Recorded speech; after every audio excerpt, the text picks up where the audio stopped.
وقل رب زدني علما.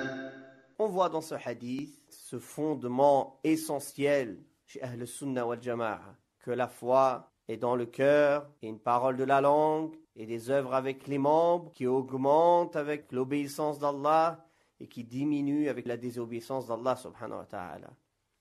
Voyez comment dans ce hadith qui fait 2 lignes, le prophète sallallahu alayhi wa sallam a résumé la définition du iman pour celui qui médite et qui comprend les paroles du prophète alayhi salatu wassalam.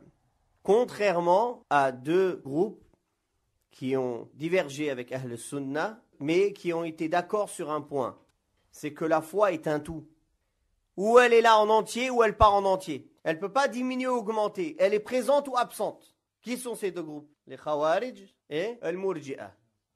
Ils sont 2 opposés, mais ils sont d'accord. Pour eux, la foi, ou elle est présente, ou elle est absente. C'est pour ça les Khawarij, ils considèrent que quand quelqu'un fait un grand péché, c'est un kafir. Parce qu'avec le grand péché, la foi est partie. Et c'est pour cela qu'un Murji, il dit, il peut faire tous les péchés qu'il veut. Ça ne diminue pas sa foi. Parce que pour eux, la foi, c'est le fait de reconnaître. Une fois qu'il a reconnu qu'Allah est le seul qui mérite d'être adoré, ça suffit pour eux. Et chez les Murji'a, il y a des degrés. Entre ceux qui disent qu'il y a la reconnaissance seulement du cœur, la parole seulement avec la langue, même s'il ne reconnaît pas avec son cœur, ou ceux qui disent qu'il faut la reconnaissance du cœur et la parole de la langue, mais qui ne rendent pas les actes dans la foi. C'est pour ça qu'ils ont été appelés al-murji'a. Al-irja, c'est le fait de retarder, d'écarter, d'éloigner. Ils ont éloigné les œuvres de la définition ou de la réalité de la foi.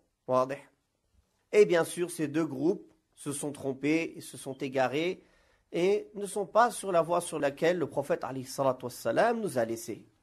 Ceux qui considèrent que celui qui fait un grand péché, il a mécru en cela, ne voient pas que le grand péché et la foi, ils peuvent cohabiter.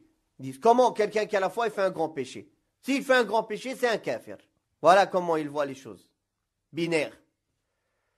Et les autres, ils disent, il fait les péchés qu'il veut. La foi du plus grand des pécheurs, c'est la même foi qu'Abu Bakr pour eux. Ou la foi de Jibril. Il n'y a pas de différence. Vous imaginez? Non. وقل رب زدني علما.